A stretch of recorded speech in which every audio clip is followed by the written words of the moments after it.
el desarrollo de la materia. La próxima pregunta: ¿qué abarca temporalmente? Aparentemente yo les dije recién, como en una cuestión casi reduccionista, siglo XX y una parte del XXI, que sería por acá. Siglo XX, casi siempre se asoció esta idea de la ciudad y la arquitectura moderna con el siglo XX. Pero hay muchos autores que ponen en tela de juicio esa temporalidad de lo moderno, como si en realidad a fines del siglo XX ese proyecto moderno hubiera colapsado y estuviéramos en presencia de algo que algunos filósofos llaman la posmodernidad, que también está debatida, también está cuestionada.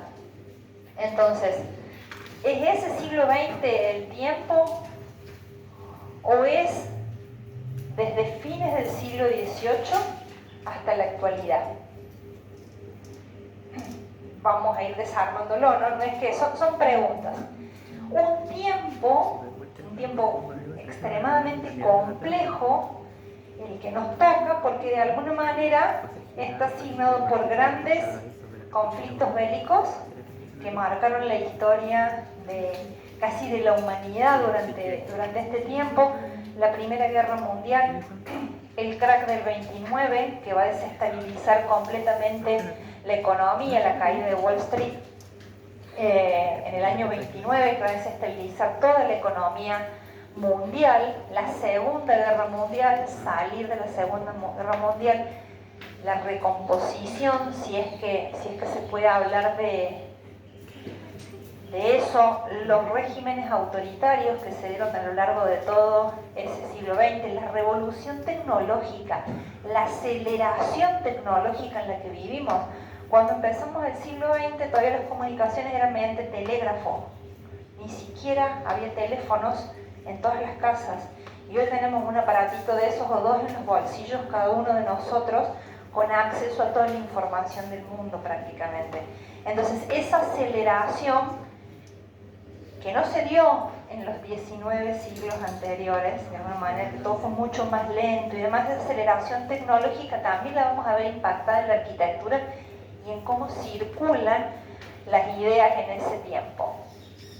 El avance de los materiales, de la construcción, las posibilidades de hacer cosas diferentes, cómo esas dos guerras en realidad van a cambiar radicalmente la forma de vida y los modos de habitar de las personas. La posguerra, la crisis en la que te pone una guerra, cambian esos modos de habitar, esos modos de... cómo van a cambiar las instituciones, van a aparecer instituciones internacionales como la ONU, la UNESCO, el Fondo Monetario Internacional, digo, si vamos a hablar un poco...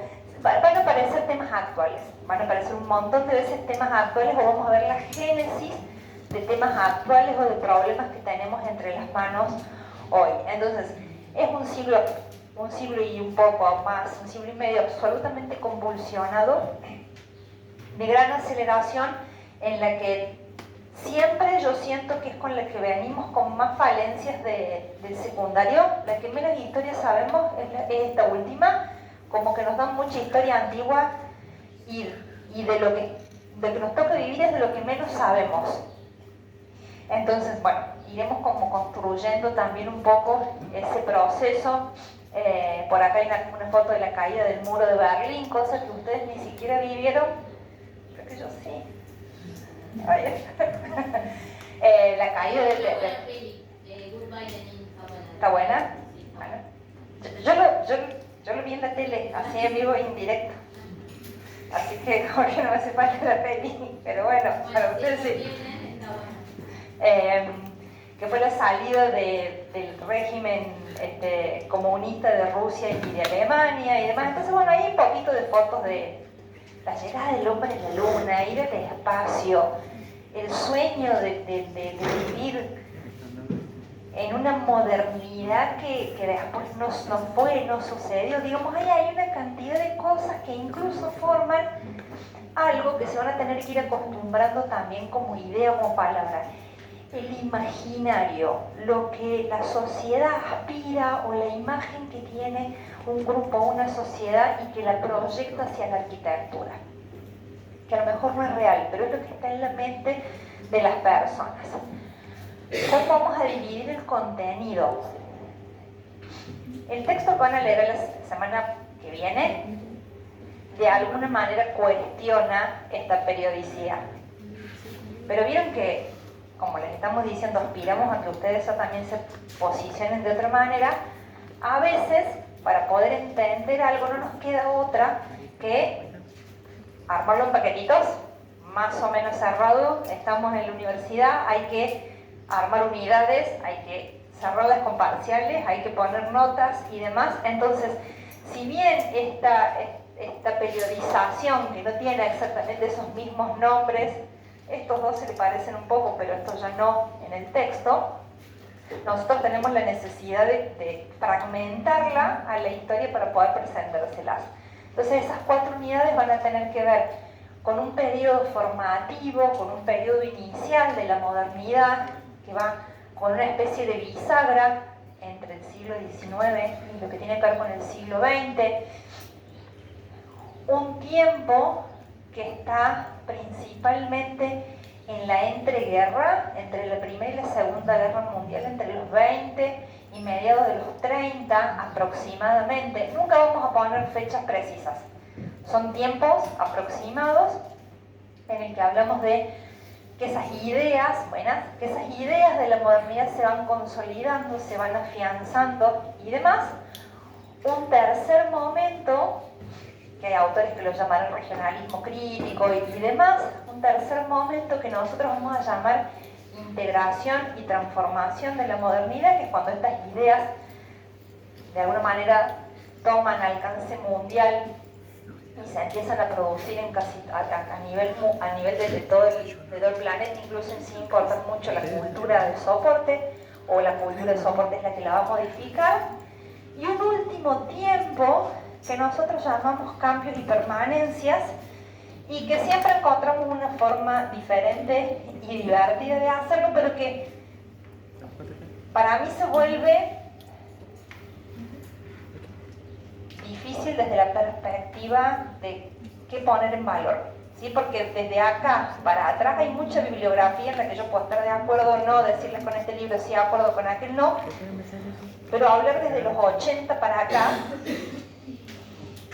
es raro, porque uno tiene, ya empiezan a ver, la mayoría de los arquitectos están vivos, siguen produciendo obras, siguen cambiando su forma de producir obras y demás. Entonces, para no decir este arquitecto me gusta más a mí o le gusta más a Flor o a Ana, tomamos los arquitectos que fueron premiados con el Pritzker, ¿sí? Esa es nuestra lista de trabajo para esta última unidad y la abordamos de distintas maneras, pero trabajamos sobre esos arquitectos que de alguna manera han sido reconocidos con ese premio que es prácticamente el Nobel de Arquitectura, ¿sí? Es el premio más importante dentro de la disciplina en la que estamos. Entonces, para no, esto ya lo dijo otro que vale, tomamos esa lista y a partir de ahí trabajamos. Buenas, entonces esa va a ser la última unidad. No son parejas en cantidad de semanas y demás, pero están más o menos, intentamos más o menos que estén balanceadas. Como ya se los he dicho el año pasado, ya los conocen y demás, si entran en el aula, ya tienen cargado el cronograma día por día, qué día tienen trabajo en taller, qué día tienen teórico y qué día tienen los parciales de acá hasta noviembre. Entonces, si yo soy ordenada y el resto de sus profesores son desordenados, no es mi problema. Ustedes tienen un cronograma que lo descargan y dicen, esto lo puso la profe el 27 de marzo. Y yo decía acá que tengo un parcial, no puedo tener otro parcial porque ya la profe dijo que yo tengo un parcial de historia. ¿Se entendió? Entonces, si los otros son desordenados, no me avisan, no coordinan, no nada, no es culpa de acá. traslademos los problemas a quien corresponden. Si no, no, porque ya el profe de proyecto dijo que la entrega es más importante que el parcial. Lo hubiera pensado antes, profe de proyecto. Y lo hubiera dicho antes. ¿Ah? También tienen tiempo para ir estudiando desde hoy. Ay, Anita. Ana a veces es un poco ilusa. Solo digo, O ella no pierde la esperanza de que el mundo sea mejor. Todavía. Bueno, el enfoque de la cátedra se basa en esto.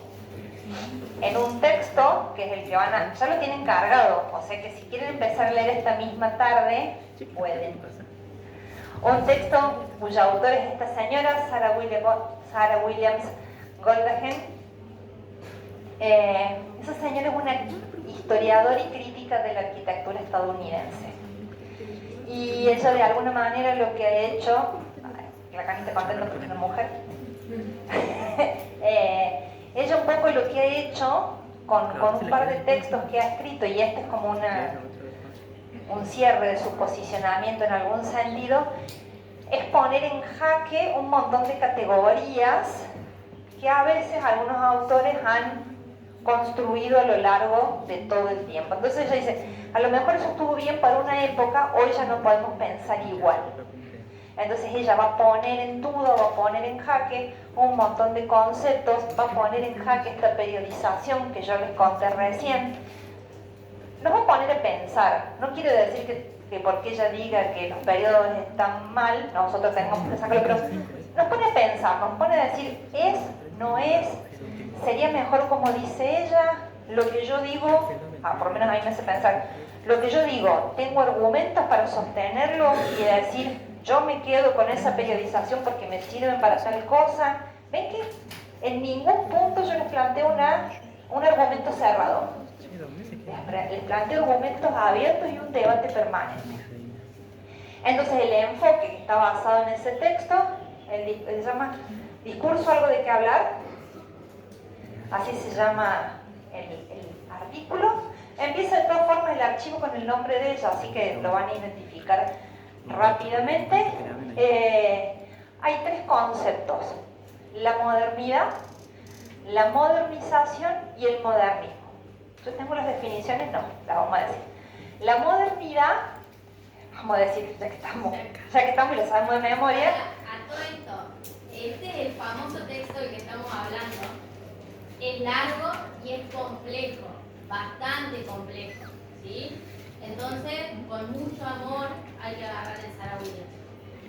Es re lindo, cuesta, pero es muy lindo, muy largo. Lo aclaro lo de largo porque... E intenten, si pueden, porque yo lo releí en estos días para arrancar.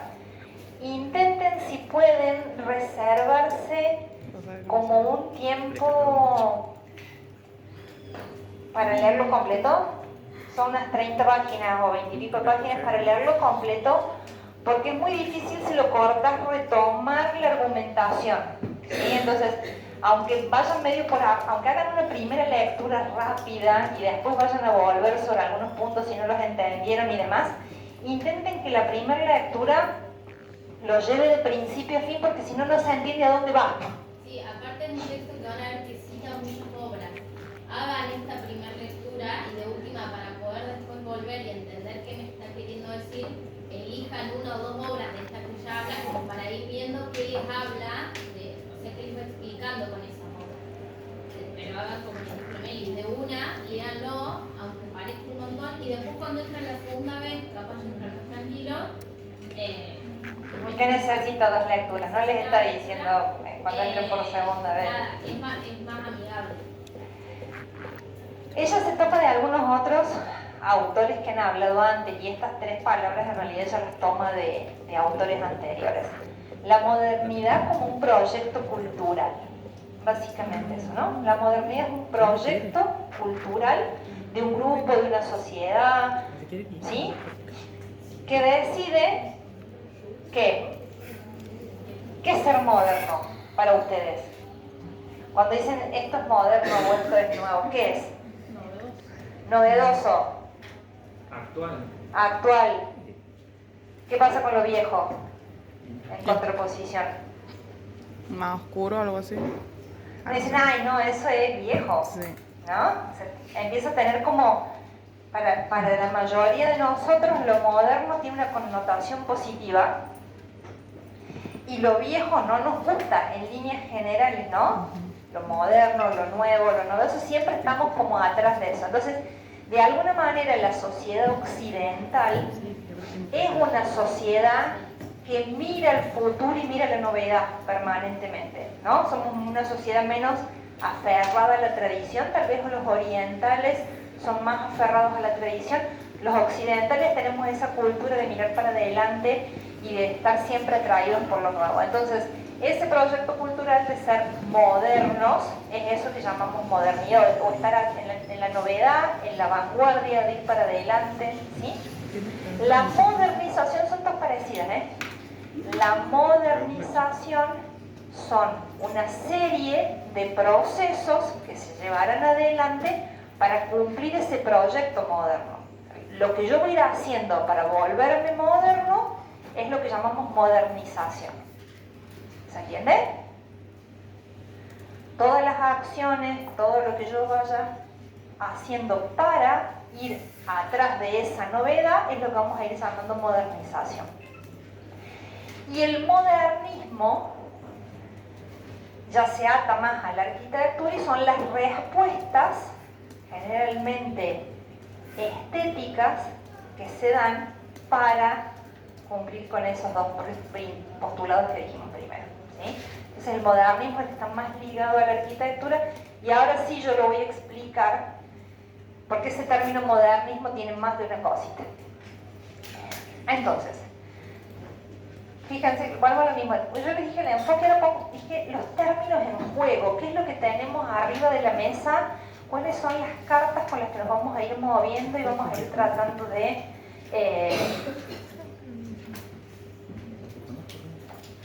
ir rotulando lo menos posible. El concepto más viejo que tiene que ver en la arquitectura con esta idea de una nueva arquitectura es el racionalismo o la arquitectura racionalista. Yo se los voy a mostrar después en un par de diapos más adelante, pero si nosotros nos ponemos estrictos con ese término, en realidad lo podemos remontar a la Ilustración y a cuando empezó el método académico, que empezamos con una cuestión racional, metódica para producir arquitectura. Entonces ese es el término más viejo que tiene que ver con una arquitectura terciada por la razón y no como en el barroco por la emoción, ¿sí? Con una arquitectura que está pasada más por la parte cerebral que por la parte emocional, ¿sí? A eso vamos con una arquitectura racionalista, que viene de ese pensamiento racional y que generalmente tiene por detrás métodos, procesos, todo muy ordenado. Este es un hermoso problema. Esa sigla la van a aprender ahora y se la van a tener con ustedes todo el año, son los CIAM, o Congresos Internacionales de Arquitectura Moderna. Los CIAM fueron una serie de reuniones que empezaron en 1928, tal vez su figura más representativa y más destacada es Le Corbusier, ¿sí? El que prácticamente lideró, fueron 10 encuentros a lo largo de 30 años aproximadamente, con interrupciones y demás, y ellos de alguna manera en esas reuniones, en esos congresos, sentaron las bases, después vamos a tener una clase solo de los CIAM, sentaron las bases teóricas de lo que iba a ser la modernidad o cómo se iba a entender la arquitectura moderna. Tal vez en algunos momentos mucho más urbanistas que arquitectos, pero bueno, ahí va. Y este movimiento o estos congresos traen aparejada esa idea que le sigue, que es la idea del movimiento moderno. Tal vez es el concepto más cuestionado por Sarah Williams en todo el texto. Si hubo un movimiento o si la modernidad del siglo XX se la puede considerar un movimiento o no. ¿Sí? Ese es uno de los grandes temas que ponen el texto en juego. ¿Dónde se cristaliza la palabra movimiento moderno? En un libro de Pevsner, el autor, que salió en 1936 y que se llamaba Pioneros del Movimiento Moderno, desde William Morris a Walter Gropius. Ese libro es el que pone el título de ese libro, el que cristaliza la palabra movimiento moderno. Y hay muchos autores contemporáneos que dicen que solamente pertenecieron al movimiento moderno quienes participaron de un SIAM. Si vos no habías participado de un SIAM, no podías considerarte parte de ese movimiento. Por eso les digo que están como entrelazados los dos conceptos, ¿no? Porque en realidad hay los movimientos artísticos, que es donde sale la palabra, ¿no? El cubismo, por ahí están, el futurismo, el expresionismo, tienen como un soporte ideológico y demás por detrás. Y acá solamente participaron de esa cuestión quienes fueron a los SIAM. Entonces, la arquitectura que se produjo en Argentina, cuando Argentina no tuvo ningún representante, ninguno, en los SIAM durante todos esos años, ¿podremos decir que participamos del movimiento moderno? Por lo menos Sarah Williams dice, pongámoslo en duda, porque no sé si es un movimiento. ¿Sí? Entonces hay más veces más fácil hablar de arquitectura moderna, de urbanismo moderno, que usar esa palabra que en muchos libros está popularizada, ¿eh? Pero bueno, van a ver que yo hago como mucho esfuerzo por no usar la palabra movimiento moderno, porque yo estoy bastante de acuerdo con que no fue un movimiento, entonces me cuido, y si me sale como por ADN, porque cuando yo aprendí la materia, el profe que me la daba decía movimiento moderno cada 30 segundos y nada, a uno se le pegan las palabras cuando las oye mucho, entonces es como una deconstrucción la que hago permanentemente en mi cabeza. Otra palabra con la que sabemos llamar a esta arquitectura es estilo internacional. Y ese estilo internacional tiene que ver con otro recorte de otra persona que miró el asunto y que tiene que ver con las exposiciones en el MoMA de Nueva York que empezaron a presentar arquitectura. Y entonces, en 1932 se hace una exposición y se publica un libro, que lo tenemos en PDF para dárselos a ustedes para que lo puedan consultar.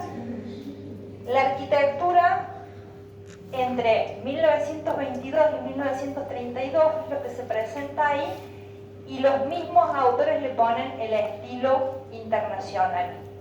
El libro es de 1932 y le llaman arquitectura desde 1922 hasta 1932.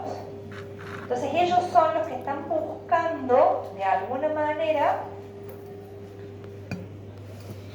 que esas respuestas que se iban dando, esas respuestas estéticas que se iban dando en distintos lugares frente a ese proyecto moderno,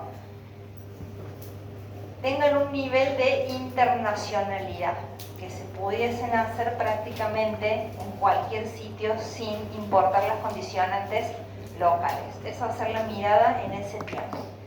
Y el otro término que se los presenté recién y les dije ahora se los amplío un poquito más, es la idea de modernismo, porque ahí tenemos un problema con toda la bibliografía que se produjo en lengua inglesa y en cómo se traduce la palabra moderno y modernismo al castellano. Y como la mayoría de los traductores durante mucho tiempo han sido españoles, ahí es donde tenemos el problema. Porque para los españoles, modernismo es solamente el catalán de Gaudí.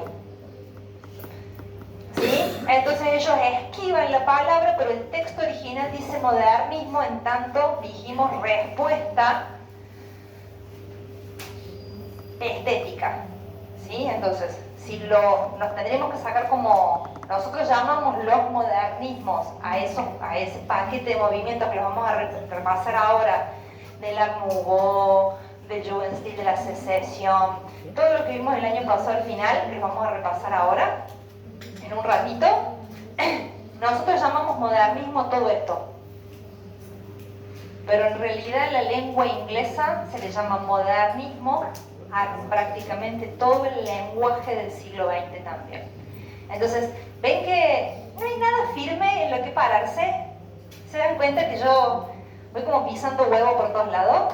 Voy para acá y les digo sí pero no, voy para allá y les digo sí pero no. Así más o menos va a ser el asunto. Y otro elemento con el que vamos a jugar, perdón, absolutamente alérgico, el estornudo, son con... Esto viene de los lingüistas, y se llaman pares dialécticos. Dos palabras que no necesariamente se contraponen, pero que tienen que funcionar juntas, ¿sí? Porque tienen uno opuesto. ¿Está bien? O sea, viene de la lingüística y se llaman pares dialécticos.